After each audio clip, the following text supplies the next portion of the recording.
Oi, pimpolhos, tudo bem com vocês? Espero muito que sim.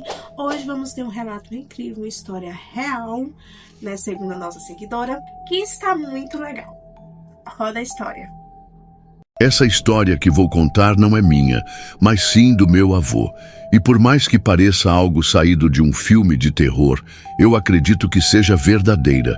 Não apenas porque ele me contou em diversas ocasiões, sempre do mesmo jeito, com as mesmas palavras e expressões, mas principalmente porque meu avô nunca foi de inventar ou aumentar as coisas. Ele é um homem simples, direto, que fala pouco e carrega no rosto as marcas do tempo e do silêncio.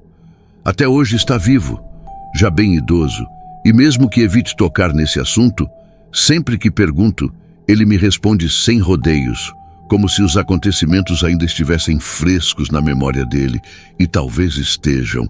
A primeira vez que ouvi essa história, eu devia ter uns 7 ou 8 anos. Era um fim de tarde comum, e eu estava na varanda da casa da minha avó com alguns dos meus primos, quando meu avô, do nada, começou a falar.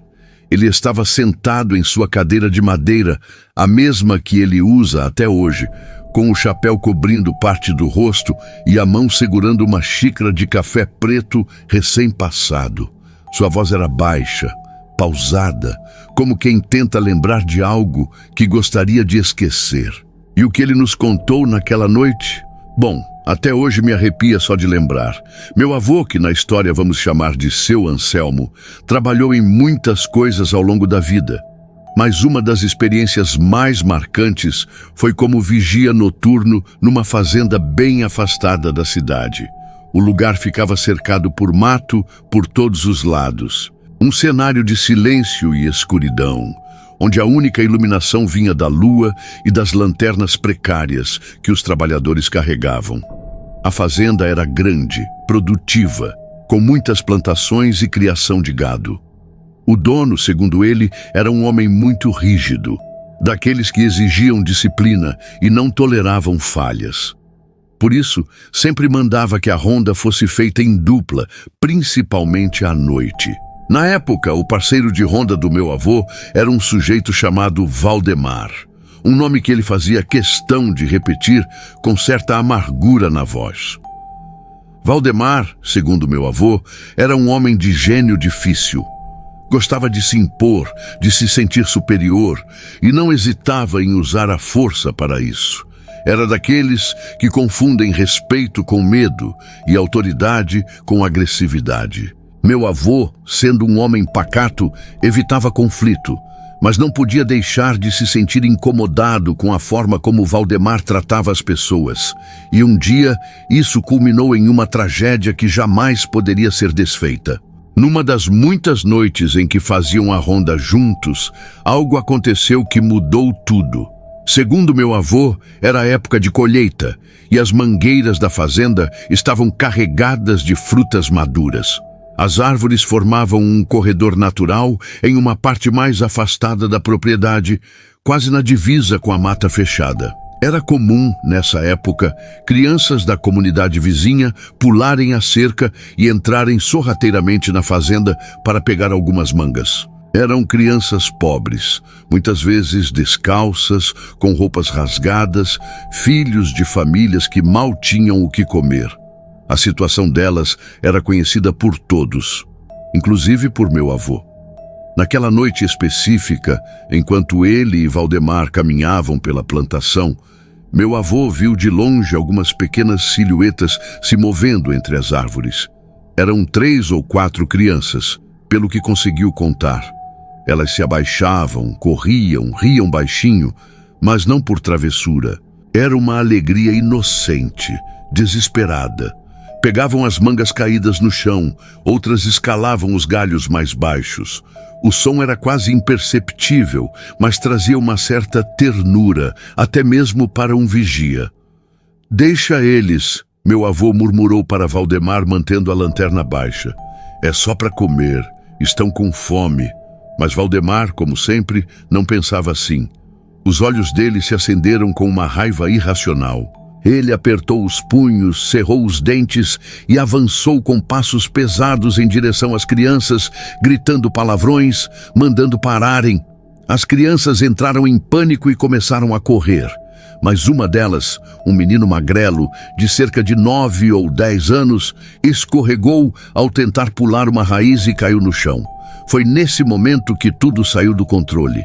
Valdemar agarrou o garoto pelo braço com brutalidade e começou a agredi-lo.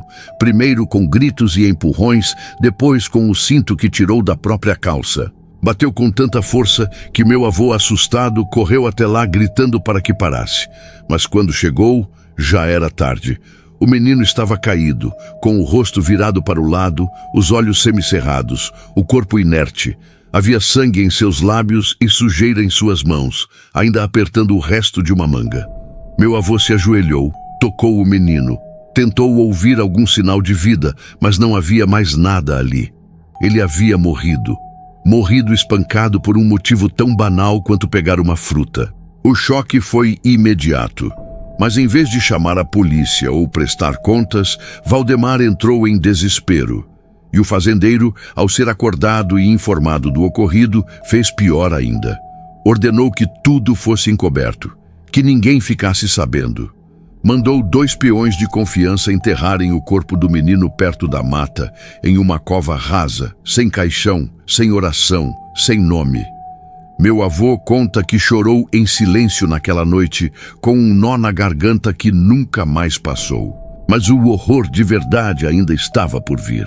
Nas semanas seguintes, tudo parecia ter voltado ao normal na fazenda, ao menos na superfície. As plantações continuavam, o gado era alimentado, os caminhões chegavam e partiam. Mas à noite, algo estranho começou a acontecer. Meu avô dizia que, durante as rondas, ouvia passos pequenos vindo das plantações. Passos que não pertenciam a adultos. Ele descrevia como um som leve, como o andar de pés descalços sobre folhas secas. Em algumas noites também ouvia risadas abafadas, choros contidos e o farfalhar das mangas sendo colhidas às escondidas. Valdemar, por outro lado, começou a mudar. Tornou-se mais fechado, mais irritadiço. Dizia estar sendo seguido por alguma coisa. Comentava, nervoso, que alguém chamava seu nome de madrugada, com uma voz infantil, vinda do meio do mato. Uma noite, ele chegou a acordar todo mundo na sede da fazenda aos berros, dizendo que tinha visto o menino. "O garoto tá me seguindo!" Gritava com os olhos arregalados, a pele suando frio. A maioria dos peões achou que ele estivesse enlouquecendo, mas meu avô sabia que aquilo não era loucura. Era culpa. Era um espírito que não encontrava paz. Até que, cerca de 1 mês depois da morte do menino, aconteceu o que meu avô descreve como o momento mais aterrorizante de sua vida. Era uma madrugada comum. Ele e Valdemar estavam sentados perto do paiol, descansando um pouco antes de continuar a ronda. O céu estava limpo, cheio de estrelas, e o silêncio era quase absoluto. Foi quando Valdemar levantou a cabeça, assustado, e disse: "Você ouviu isso?" Meu avô olhou para ele, confuso. "O quê?" "Uma voz. Uma criança me chamou. Disse meu nome." Meu avô disse que não ouviu nada, mas Valdemar insistia. Ficou agitado, levantou-se, girando a lanterna ao redor, tentando encontrar a origem daquele som que só ele parecia escutar. "Tá vindo de lá", disse, apontando para a plantação. E então saiu andando sozinho no meio da escuridão. No início, meu avô pensou que era mais uma das paranoias dele. Mas o tempo passou e Valdemar não voltou. 20 minutos, meia hora, 40 minutos, nada. Foi então que meu avô decidiu ir procurá-lo. Ele pegou sua lanterna e começou a andar pela fazenda, chamando pelo nome do parceiro. Olhou no curral, nos galpões, atrás da casa do fazendeiro. Tudo em vão. O coração dele começou a acelerar. E quando ele finalmente se aproximou da velha mangueira, a mesma onde o menino havia sido pego e morto, sentiu um arrepio que congelou sua espinha. Ali, balançando levemente com o vento, pendurado por um dos próprios cintos de couro, estava o corpo de Valdemar. enforcado, os olhos arregalados, a língua para fora, o rosto tomado por um pavor indescritível. Mas isso não foi o pior. O pior foi o que estava de pé, logo abaixo da árvore. Era o menino, o mesmo menino morto semanas antes, mas agora era uma aparição. Estava ali, de verdade, visível. Tinha os olhos fundos, a roupa suja, os cabelos desgrenhados. Seu corpo parecia real, mas ao mesmo tempo havia algo de irreal em sua presença. Ele não flutuava, não brilhava, não fazia som, apenas olhava. O olhar da criança não era de raiva, era de tristeza. Uma tristeza tão profunda que meu avô diz que quase desmaiou. O menino olhou para ele por alguns segundos, que pareceram eternos, e então começou a se desfazer, como fumaça levada pelo vento. Sumiu completamente. Meu avô correu, gritou, tentou pedir ajuda, mas quando os outros chegaram, já não havia mais o que fazer. Valdemar estava morto, e ninguém sabia explicar como ele havia conseguido subir tão alto na árvore para se enforcar. Não havia corda extra, só o cinto. A polícia foi chamada e o caso foi tratado como suicídio. Mas meu avô sabe o que viu. E até hoje, quando conta essa história, a voz dele falha um pouco. Ele não chora, mas fica em silêncio por um tempo, olhando para o nada, como se estivesse ouvindo passos de novo. A fazenda continuou funcionando, prosperando, crescendo. Mas muitos que trabalharam lá depois relataram acontecimentos estranhos, objetos que sumiam, vozes durante a madrugada, sombras que atravessavam as plantações. Dizem que o espírito do menino ainda está por lá, não para assustar, mas porque talvez ninguém nunca tenha lhe dado um enterro digno.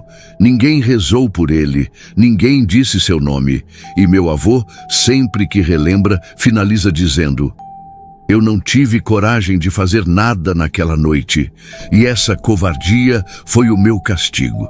Esse foi o relato do meu avô, com todas as palavras e emoções que ele me passou. Por mais que soe como ficção, ele nunca mudou um detalhe sequer, mesmo depois de tantos anos, e por isso acredito que seja real. Uma história triste, sim, mas também uma prova de que, às vezes, a justiça vem de formas que a gente não entende, e que a alma de uma criança nunca esquece quem a machucou.